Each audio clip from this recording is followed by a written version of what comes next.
To our amazing viewers at Cheating Tales Lab, we'd love to hear, which part of the world are you joining us from? Let us know. Now, let's dive into today's story. Chapter 1. The Dinner That Changed Everything. Travis Coleman set down his wrench and glanced at his watch. 6:47 p.m. Monica would have dinner ready by now, and 9-year-old Emma would be bouncing in her chair, eager to tell him about her day at school. At 38, Travis had built Coleman Construction from nothing into one of the most respected firms in Phoenix. His calloused hands and weather-beaten face told the story of a man who'd earned every dollar through sweat and determination. The Coleman household sat in an upscale neighborhood that Travis's hard work had afforded them. As he pulled into the driveway of their 2-story home, he noticed Derek Walsh's silver BMW parked across the street. Derek worked at Phoenix General Hospital as an administrator, and lately, he'd been showing up in their neighborhood more frequently. Monica claimed he lived nearby, but something about the man's slick demeanor always rubbed Travis the wrong way. "Daddy," Emma's voice rang out as Travis entered through the garage. She ran toward him but stopped abruptly, wincing and pressing her small hand against her stomach. "Hey there, princess. You okay?" Travis knelt down, studying his daughter's pale complexion. Over the past few weeks, Emma had been complaining of stomach issues more frequently. Monica appeared from the kitchen, her nurse's uniform still crisp despite a full day at the hospital. At 35, she maintained the same striking appearance that had caught Travis's attention 12 years ago at a veterans support group. Her auburn hair was pulled back in a professional bun, and her green eyes held an expression Travis couldn't quite read. "She's been having those stomach pains again," Monica said, wiping her hands on a dish towel. "I think it might be stress from school. You know how sensitive she is." Travis lifted Emma into his arms, feeling how light she seemed. "Have you been eating your lunches, Em? Sometimes they make my tummy hurt worse," Emma whispered against his shoulder. The family gathered around the dining room table, Travis's pride and joy, crafted from oak he'd personally selected and finished. Monica had prepared Emma's favorite, grilled cheese and tomato soup. But as they sat down, Emma stared at her plate with apprehension. "Come on, sweetheart. You need to eat," Monica encouraged, but there was an edge to her voice that Travis noticed. Emma picked up half of her sandwich, took a small bite, then set it down. She shifted uncomfortably in her chair, and Travis saw her small body tense. "Daddy," Emma whispered, her voice barely audible. "If I sit down, my belly will hurt." The fear in his daughter's eyes sent an immediate chill down Travis's spine. This wasn't the typical complaint of a picky eater. Emma's face had drained of color, and she was gripping the edge of the table. When Emma fearfully refused to sit at the family dinner table, Monica's patience snapped. "She's just being difficult," Monica said sharply, her fork clinking against her plate. "Emma, sit down and eat your dinner. You're being dramatic." But Travis saw something else, something that made his combat-trained instincts kick in. Emma wasn't being dramatic. She was terrified. The way she looked at her food, the way she glanced nervously between him and Monica, the genuine fear in her small voice. "No," Travis said firmly, standing up and scooping Emma into his arms. "We're going to the hospital. Right now." Monica's face flushed. "Travis, you're overreacting. She just has a sensitive stomach. I'm a nurse. I think I'd know if something was seriously wrong." "And I'm her father," Travis replied, his voice carrying the authority that had commanded respect from his construction crews and fellow Marines. "I know when my daughter is in real pain." As he carried Emma toward the door, he caught a glimpse of Monica through the window, standing in the kitchen with her phone pressed to her ear. Something about her posture, urgent, secretive, triggered an alarm in Travis's mind that he couldn't shake. Chapter 2. The Hospital Revelation. Phoenix General Hospital's emergency room buzzed with typical evening activity. Travis held Emma close as they waited, her small body trembling against his chest. Every instinct he'd developed during his 8 years in the Marines was screaming that something was wrong, not just with Emma's health, but with the entire situation. Dr. Sarah Hendricks, a woman in her 50s with kind eyes and graying hair, examined Emma thoroughly. Travis watched every movement, every expression, cataloging details the way he'd been trained to assess potential threats. "I'd like to run some blood tests," Dr. Hendricks said after her initial examination. "Her symptoms are concerning, and I want to rule out several possibilities." Monica had arrived 20 minutes after Travis and Emma, claiming she'd needed to lock up the house. She now stood beside the examination table, her professional demeanor intact, but Travis noticed how she avoided making direct eye contact with Dr. Hendricks. "What kind of possibilities?" Travis asked. "Well, the combination of abdominal pain, nausea, and recent weight loss could indicate several conditions. I want to check for infections, inflammatory disorders, and—" Dr. Hendricks paused, glancing at Monica. "I'd also like to run a toxicology screen." "A toxicology screen?" Monica's voice rose slightly. "Doctor, that seems excessive for a simple stomach bug." Travis felt Emma's grip tighten on his shirt. "Run every test you think is necessary," he said, his eyes locked on Monica's face. He saw something flicker there. Fear, anger, or guilt. He couldn't tell which.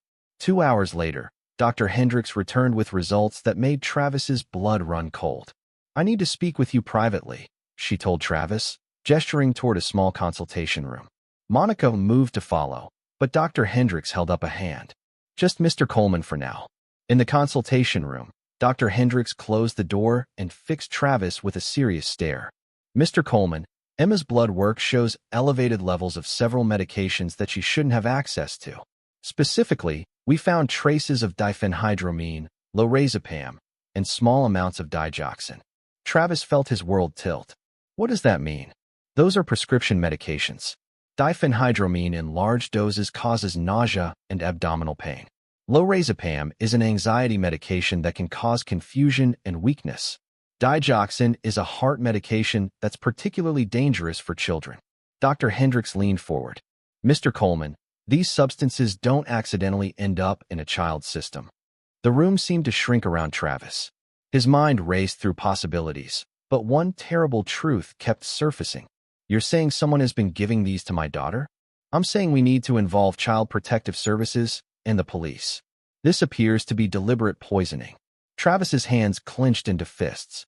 18 months of deployment in Afghanistan had shown him what humans were capable of, but nothing had prepared him for the possibility that someone would hurt Emma, his innocent little girl who still believed in fairy tales and left cookies for Santa.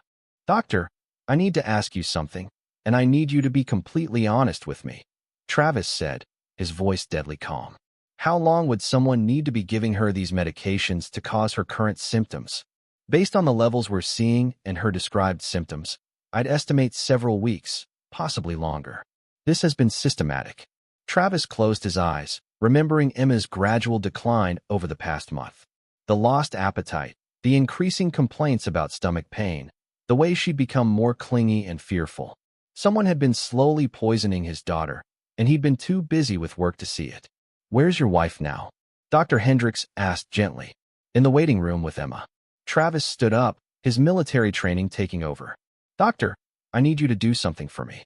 I need you to keep Emma here overnight for observation, and I need you to make sure Monica doesn't have unsupervised access to her."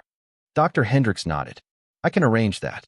Mr. Coleman, I have to ask, do you have any reason to suspect who might be doing this?" Travis thought about Monica's strange behavior, her insistence that Emma was just being difficult, her phone call after they'd left for the hospital. He thought about Derek Walsh's BMW parked across from their house more frequently over the past few months.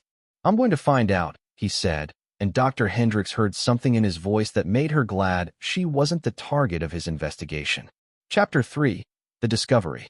Travis sat in his truck outside Phoenix General Hospital at 2:17 a.m., watching Monica's car through the windshield. She'd left the hospital an hour ago, claiming exhaustion, but instead of going home, she'd driven to a 24-hour diner on the outskirts of town. Through the large windows, Travis could see her sitting across from Derek Walsh in a back booth. Their body language told a story that made Travis's jaw clench.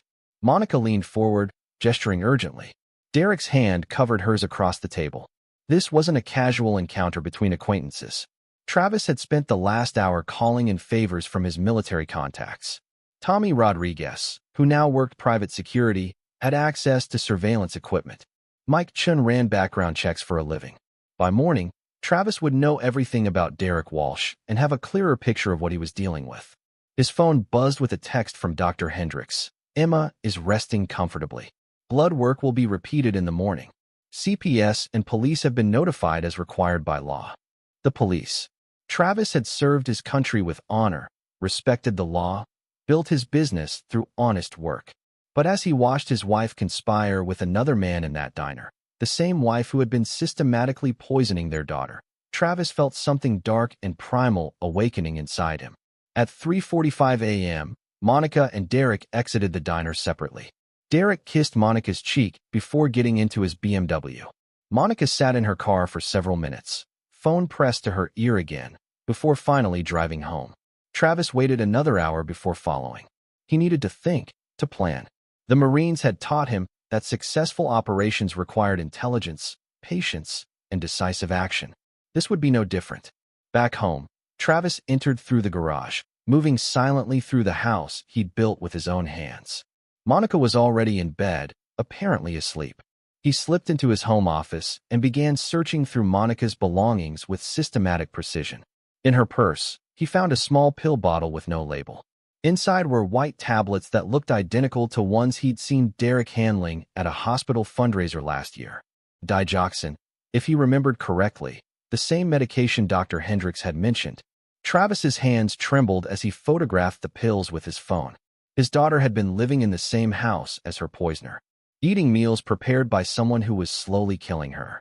In Monica's laptop bag, he found hospital access cards that shouldn't have been in her possession and printouts of medical records for several children, none of whom were Emma. The documents were heavily highlighted, with notes in Monica's handwriting about dosage adjustments and symptom progression. Travis sat back in his chair, pieces falling into place. This wasn't just about his family.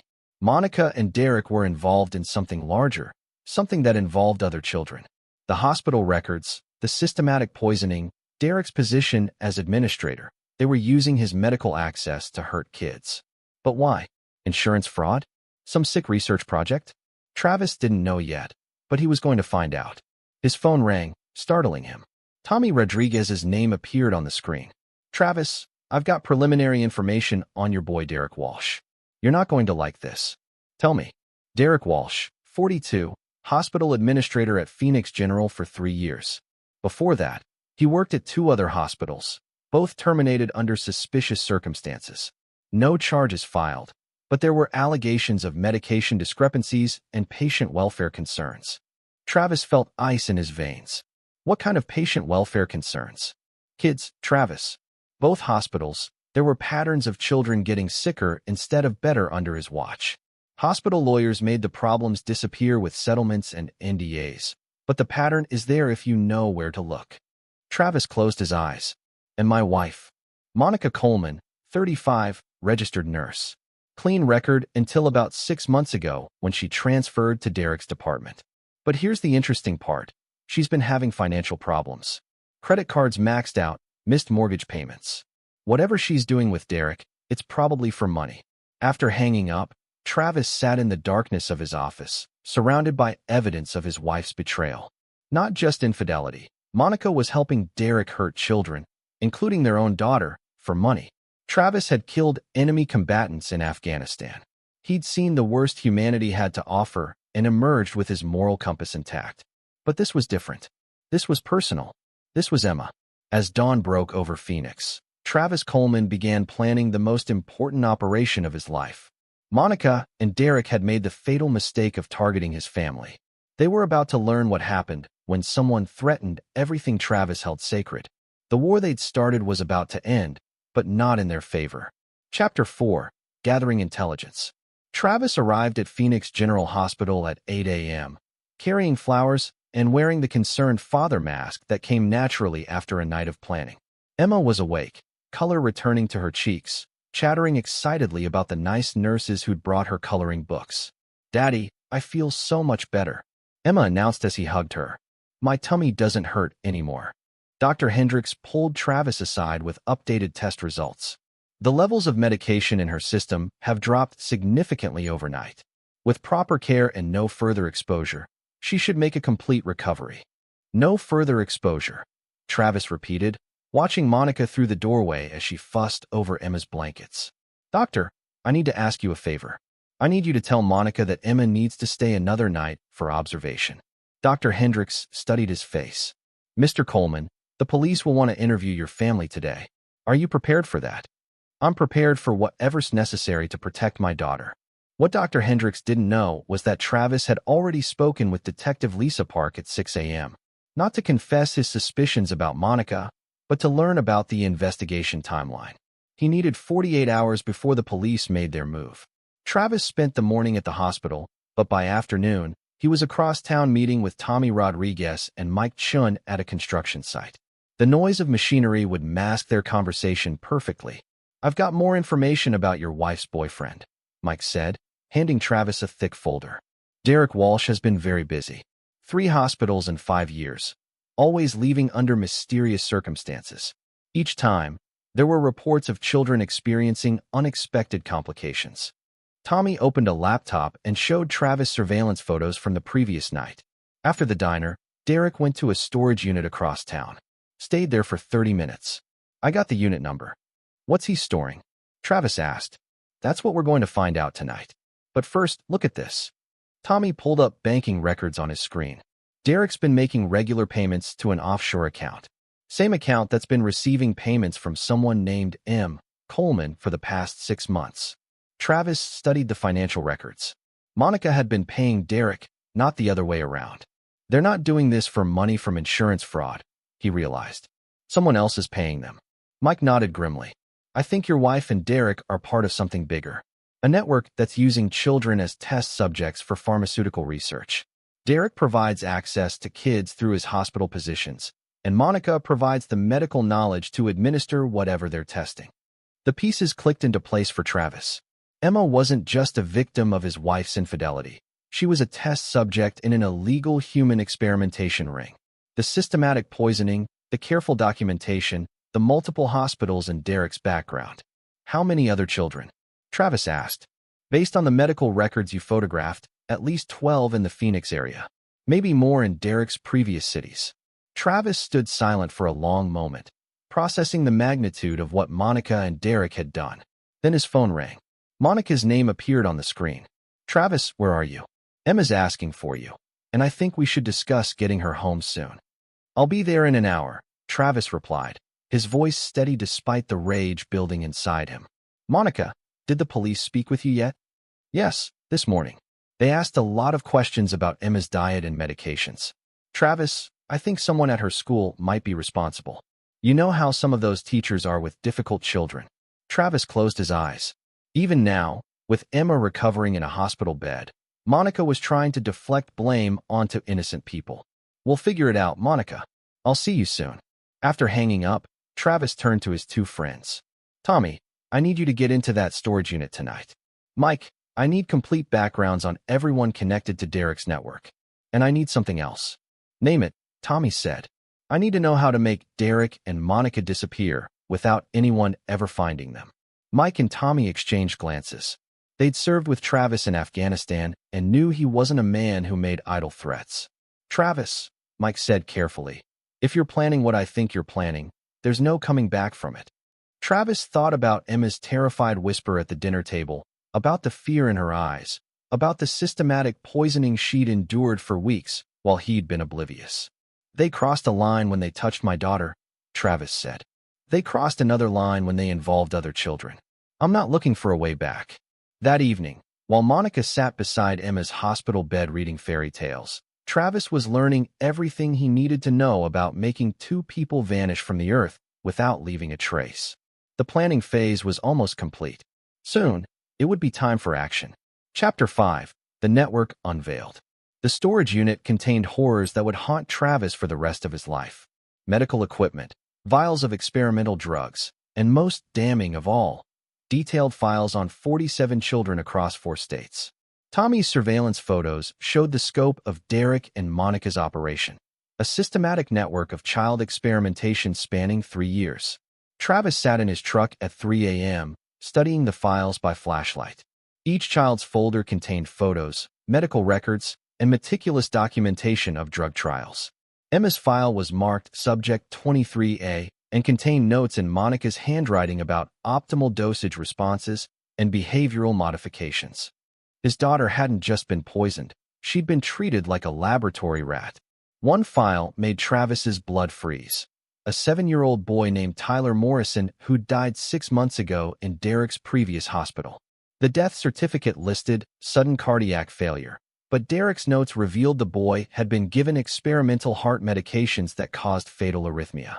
Monica had helped murder children. Travis's phone buzzed with a text from Mike Chun, found the money trail. Shell company called Meridian Research Solutions.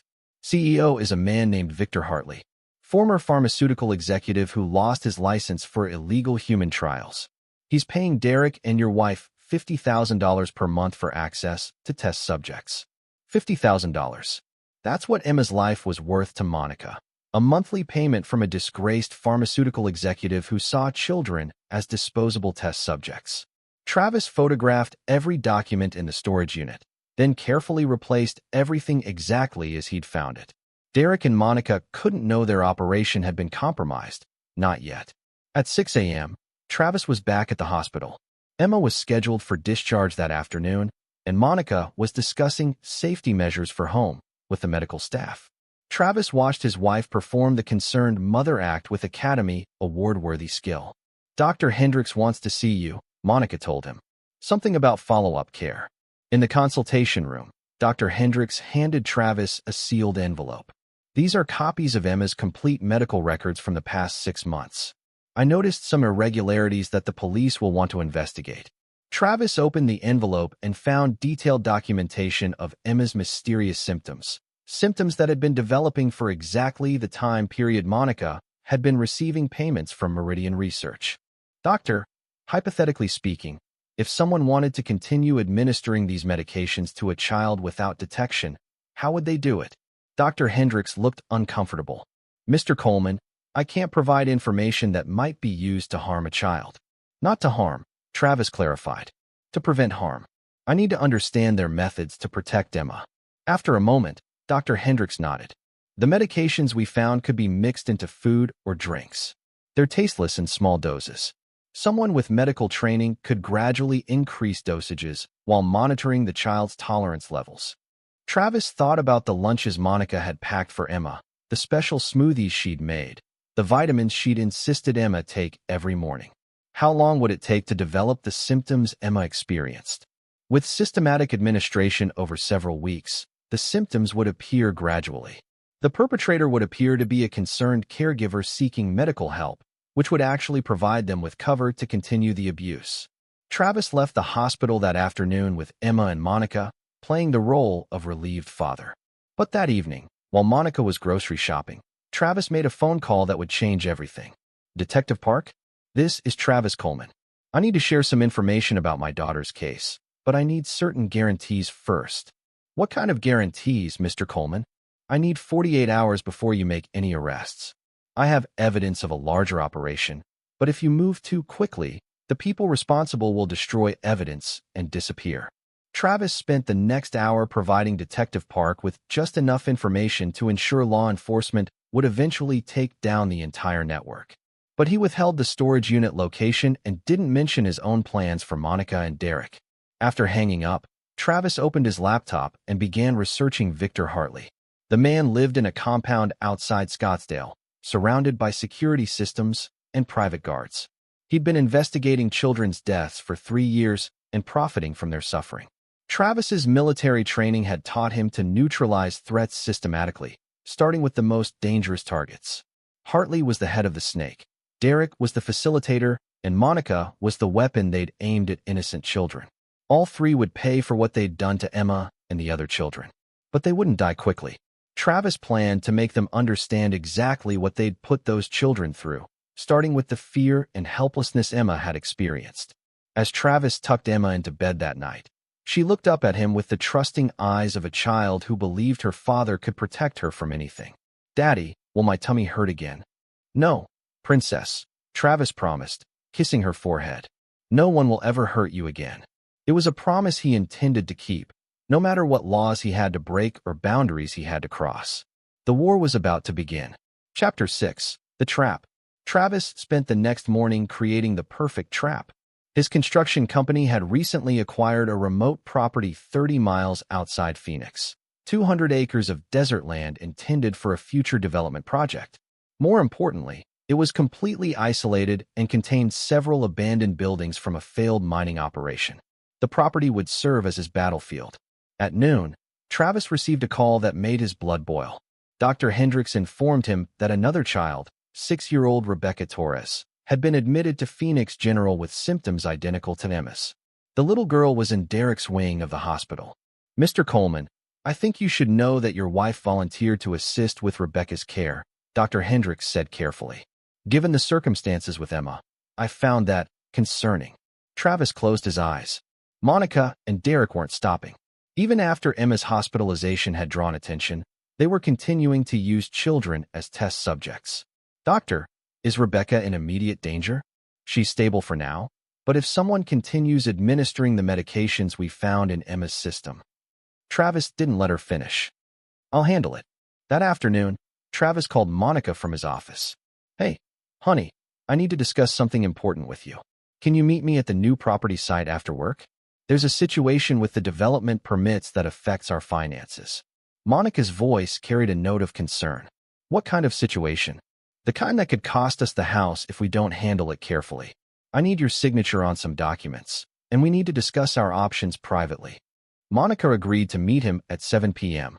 Travis then called Derek directly, using information from the hospital directory. "Derek Walsh. This is Travis Coleman, Monica's husband. I think we need to talk." There was a long pause. "About what, Mr. Coleman?" "About Emma. About what you and Monica have been doing, and about how we're going to handle this situation moving forward."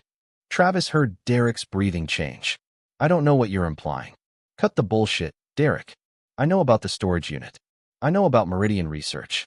I know about the other children." Travis let that sink in. "Monica doesn't know I know. She thinks I want to discuss financial problems at my construction site tonight. You should probably be there too, in case she needs support." Derek's voice was tight. "What are you proposing?" "I'm proposing we reach an understanding. 7 p.m., Coleman Construction Development Site on Desert Ridge Road. Come alone, and don't tell Monica you're coming. Let her think it's a coincidence when you show up." Travis had studied psychological warfare in the military. The key was making your enemies believe they still had control while systematically removing all their options. Derek would come because he'd think Travis was either trying to join their operation or negotiate some kind of hush money arrangement. He was wrong on both counts. That evening, Travis arrived at the property an hour early. He'd spent the afternoon preparing the abandoned mine office building, installing battery-powered lights, and ensuring his equipment was in place. His military duffel bag contained zip ties, medical supplies, and specialized tools he'd acquired through private channels. Monica arrived first, parking near the main gate. She looked nervous as she approached the building where Travis waited. "This place gives me the creeps," Monica said, glancing around at the desert landscape. "What's so urgent that it couldn't wait until tomorrow?" "It's about Emma," Travis said simply. "About what you've been doing to her." Monica's face went pale. "Travis, what are you talking about?" "I'm talking about the systematic poisoning, the experimental drugs, the money you've been receiving from Victor Hartley." For a moment, Monica looked genuinely shocked. Then her expression shifted to something Travis had never seen before: cold calculation. "You don't understand the situation," Monica said carefully. "This is bigger than Emma. The research we're doing could help thousands of children in the future." Travis felt something dark and final settle in his chest. She wasn't denying it. She was trying to justify it. "You poisoned our daughter for research money. We didn't hurt her permanently. We were careful with the dosages. Emma was never in real danger." Travis heard a car approaching outside. Derek's BMW appeared through the windows. "You called Derek?" Travis observed. Monica's confidence seemed to return as Derek entered the building. "Travis, I think there's been a misunderstanding," Derek said smoothly. "Whatever Monica told you. She told me that you've been using children as test subjects for illegal pharmaceutical trials," Travis interrupted. "She told me that Emma was never in real danger, which is interesting since Tyler Morrison died from your experiments 6 months ago." Derek's composure cracked. "How do you know about Tyler?" "I know about all of them. 47 children across 4 states. I know about the storage unit, the medical equipment, the detailed files documenting every drug trial." Travis looked between Monica and Derek. "What I don't know is which one of you is going to tell me where Victor Hartley is." Monica and Derek exchanged glances. Travis saw Derek's hand move toward his pocket and reacted with military precision, striking Derek's wrist and sending a small pistol skittering across the floor. That was a mistake, Travis said calmly, drawing his own weapon. Now we're going to have a much longer conversation. The trap had closed. Monica and Derek were exactly where Travis wanted them, isolated and helpless. The real interrogation was about to begin. Chapter 7. Confessions in the Dark. Travis secured Derek and Monica to metal chairs with zip ties while they protested their innocence. The abandoned mine office echoed with their voices, but the nearest neighbor was 15 miles away. No one would hear what happened next. Let's start with Tyler Morrison, Travis said, settling into a chair across from them. 7 years old. Died of cardiac arrest after you gave him experimental heart medication. Tell me about that, Derek. Derek's face was defiant. You don't know what you're talking about. Tyler had a pre-existing condition. Travis backhanded Derek across the mouth, drawing blood. Monica screamed. Wrong answer. Tyler's medical records show a healthy child until he entered your care. Try again. Monica found her voice. Travis, please, you're scaring me. This isn't like you. You don't know what I'm like, Travis replied, his voice deadly calm. You thought you knew me, but you never met the man who spent 8 years hunting terrorists in Afghanistan. You never met the man who interrogated enemy combatants for information. He leaned forward. That man is very, very good at getting people to tell him what he wants to know. Travis had set up a laptop showing medical files from the storage unit. 47 children, Monica. 47 families who trusted doctors and nurses to help their kids. How many died? None. Derek protested. Tyler was an accident. The medication caused an unexpected reaction. Travis showed them a file on the laptop. Katie Williams, age 8, died of liver failure last year in Dallas. Michael Foster, age 9, brain hemorrhage in Denver 6 months ago. Both in hospitals where you worked, Derek. Both children who'd been experiencing mysterious symptoms before their deaths. Monica was crying now. We didn't mean for anyone to die. The research was supposed to help children with serious illnesses. We were trying to develop better treatments. You were getting paid $50,000 a month to torture children, Travis corrected. Victor Hartley isn't developing treatments. He's developing biological weapons that target children specifically. Derek's face went white. That's not true. Victor told us the research was for pediatric medications. Travis laughed bitterly. You really are that stupid, aren't you? Did you think a disgraced pharmaceutical executive who lost his license for illegal human trials suddenly became a philanthropist? He showed them another file. Hartley has contracts with 3 foreign governments. He's developing age-specific biological agents that could target children in enemy populations. The truth hit Monica like a physical blow. Oh God. Oh God. What have we done? You helped a war criminal develop weapons to murder children, Travis said simply. And you used our daughter as a test subject. For the next hour, Travis systematically broke down their psychological defenses. He'd learned these techniques in military intelligence training, but he'd never imagined using them on his own wife. Derek and Monica revealed everything. The recruitment process, the payment structure, the locations of other test sites. Most importantly, they revealed Victor Hartley's location and security arrangements. Travis, please, Monica begged as dawn approached through the dusty windows. We can fix this.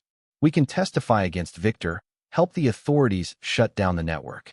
Emma is safe now. We can be a family again. Travis studied his wife's face in the dim light.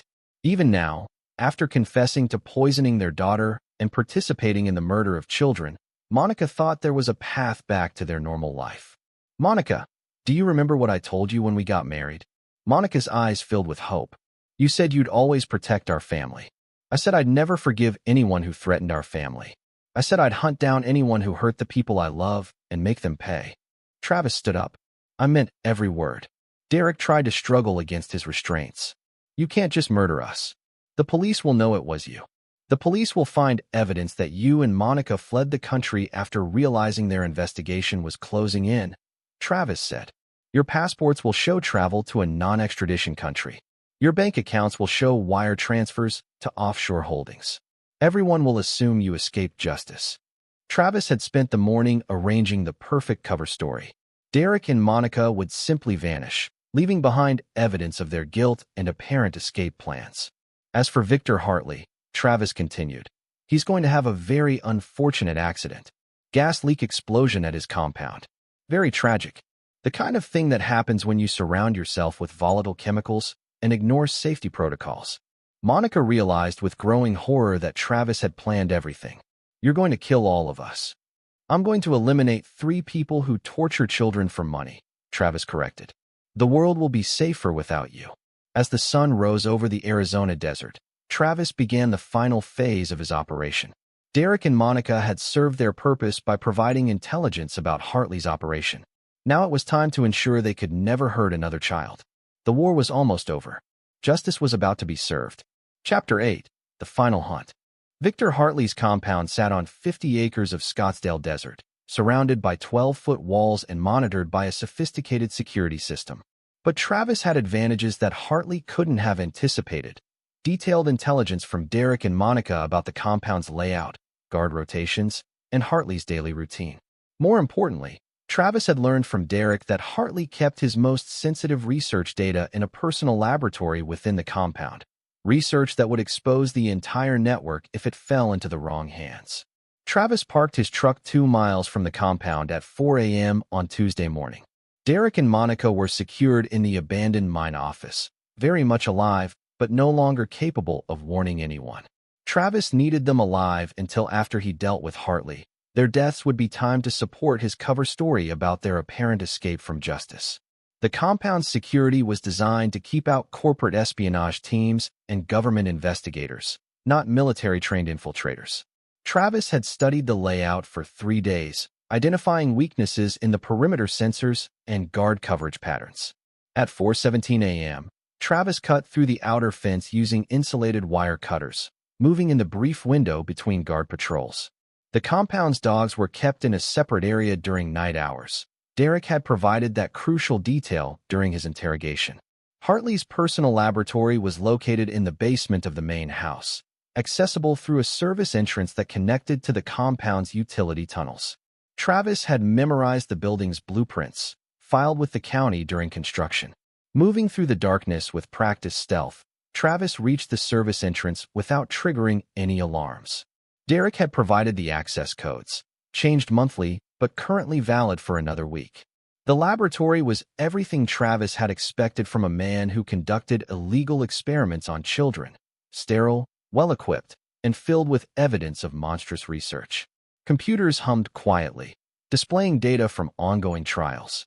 File cabinets contained records of hundreds of test subjects across multiple states. But the most damning evidence was in Hartley's personal files. Contracts with 3 foreign governments for age-specific biological agents, and detailed plans for field testing in refugee camps and war zones. Travis photographed everything, uploading files to secure servers his military contacts had provided. This evidence would reach the FBI, CIA, and international authorities simultaneously, ensuring the entire network would be exposed even if something happened to Travis. At 5:23 a.m., Victor Hartley entered his laboratory as scheduled, expecting to review overnight test results before his morning meetings. Instead, he found Travis waiting in the darkness. "Victor Hartley," Travis said, his voice carrying the authority of judge and executioner. "You've been developing biological weapons that target children." Hartley was a thin man in his 60s, with the soft appearance of someone who'd spent his life behind desks while others did the dangerous work. He recovered from his initial shock quickly. "You're Monica's husband," Hartley said, recognizing Travis from surveillance photos. "This is a mistake. Whatever Derek told you." "Derek told me everything. The foreign contracts, the weapons development, the planned field tests." Travis showed Hartley the photograph documents.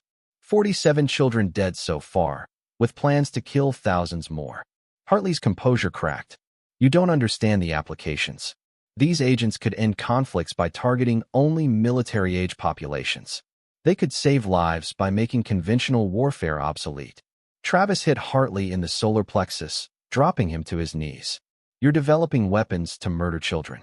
There's no justification for that." Over the next hour, Travis extracted every detail about Hartley's network, other researchers, government contacts, funding sources, and planned deployment locations. Hartley broke completely, revealing information that would allow authorities to roll up the entire operation. But Travis wasn't finished. Here's what's going to happen, Victor. You're going to transfer all your research data to my servers. You're going to provide access codes for every facility in your network. And then you're going to write a detailed confession explaining everything you've done. Hartley complied, his fingers shaking as he typed. The confession included names, dates, locations, and financial records that would expose everyone involved in the children's murder network. At 7:45 a.m., Travis completed his final preparations. The laboratory's gas lines had been modified to create a slow leak that would build to explosive levels over the next 6 hours. Security cameras had been disabled with a virus that would erase the previous 48 hours of footage. When Travis left the compound, Victor Hartley was secured in his laboratory chair, alive but helpless, with the gas leak beginning to fill the room. Hartley would have approximately 4 hours to contemplate his crimes before the explosion ended his life.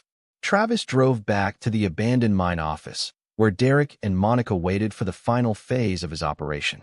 The cover story he'd created would suggest that all 3 conspirators had fled the country together after realizing their operation was exposed. Their actual fate would be very different. As Travis reached the mine office, he received a text message from Detective Park. "Mr. Coleman, we're ready to move on the arrests. Where can we find Derek Walsh and your wife?" Travis typed his response. "Detective, I believe they've fled the country. Check their bank accounts and passport records. You might want to start looking internationally." The last phase of the war was about to begin.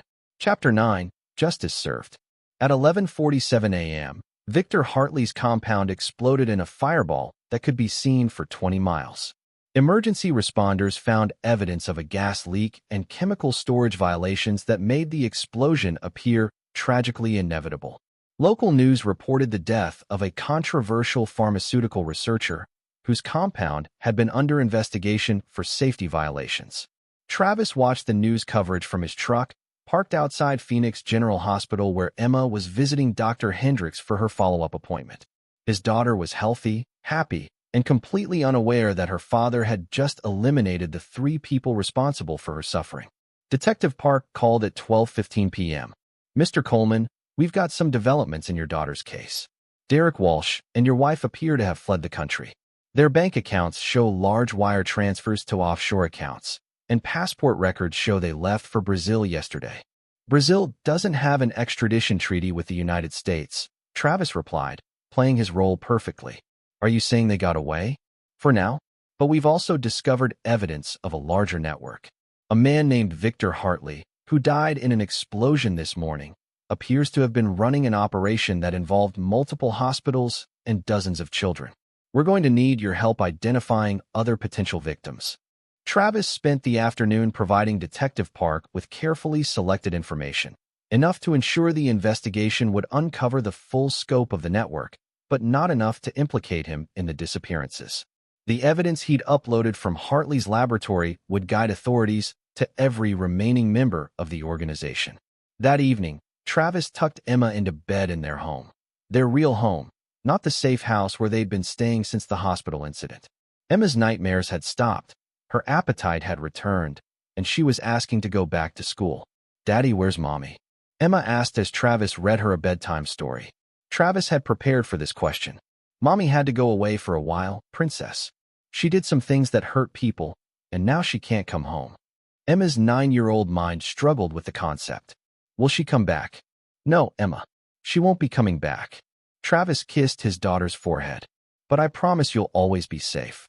No one will ever hurt you again." Emma accepted this with the resilience of children. She'd already begun forming new attachments with her teachers, Dr. Hendricks, and the babysitter Travis had hired, a former military medic named Sarah who understood the importance of vigilance. 3 days later, Travis received confirmation that authorities had arrested 17 people connected to Hartley's network across 4 states. The evidence from Hartley's laboratory had led to raids on storage facilities, hospital departments, and private clinics where children had been used as test subjects.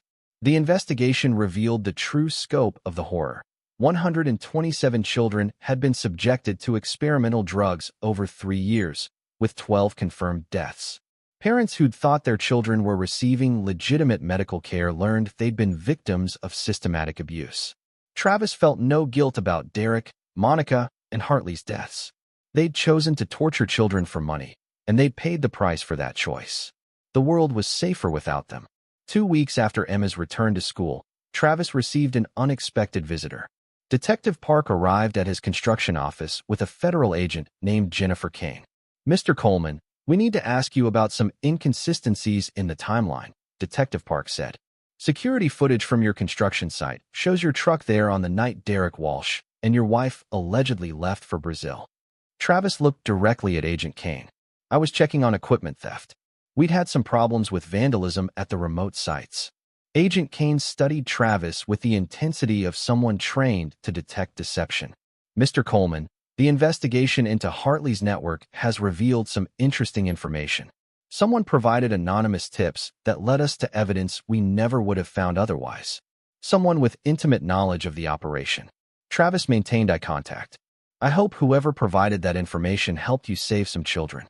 43 children are alive today because of those tips," Agent Kane continued. "Children who would have died if the network had continued operating." Detective Park leaned forward. "Travis, we know Derek and Monica didn't flee to Brazil. Their bodies were found yesterday in an abandoned mine shaft 200 miles from here, along with Victor Hartley's body, which wasn't in the explosion after all." Travis felt the weight of their suspicion but remained calm. "I'm sorry to hear that. I hope you catch whoever killed them." Agent Kane smiled grimly. "The thing is, Mr. Coleman, we're not sure we want to catch whoever killed them. 3 child murderers are dead, their network is destroyed, and dozens of children are safe. That sounds like justice to me." Detective Park nodded. "The official investigation will conclude that Derek Walsh and Monica Coleman were killed by Victor Hartley in a dispute over money, and Hartley died when his compound exploded due to safety violations. Case closed." After the investigators left, Travis sat alone in his office, processing what they'd really told him. They knew he was responsible for the deaths, but they weren't going to pursue charges. Justice had been served, even if it hadn't come through official channels. That evening, Travis and Emma had dinner at their dining room table, the same table where Emma had whispered about her belly hurting, starting the chain of events that exposed a network of child murderers. "Daddy, I'm hungry tonight," Emma announced, finishing her entire plate for the first time in months. "That's wonderful, Princess. What do you want for dessert?" "Ice cream. And can we watch a movie?" Travis smiled, watching his daughter's joy. She was healing, both physically and emotionally. The nightmares were gone, replaced by normal childhood concerns about homework and friends. Emma would grow up knowing her father had protected her from monsters, even if she never knew the full truth about how those monsters had been defeated. She would learn that some people in the world were willing to hurt children, but she would also know that someone would always fight to keep her safe. As they settled in to watch Emma's favorite movie, Travis reflected on the choices he'd made. He'd broken laws, taken lives, and destroyed evidence. But 43 children were alive because of his actions, and hundreds more would never be victims of Hartley's network. Travis Coleman had started as a construction worker and father who trusted the system to protect his family. He'd ended as something else entirely, a man who understood that sometimes justice required going outside the law. He'd made his choice, and he would live with the consequences. But watching Emma laugh at the movie, healthy and safe in their home, Travis knew he'd made the right choice. The war was over. Justice had been served. And Emma was safe. That was all that mattered. This is where our story comes to an end. Share your thoughts in the comments section. Thanks for your time. If you enjoy this story, please subscribe to this channel. Click on the video you see on the screen, and I will see you there.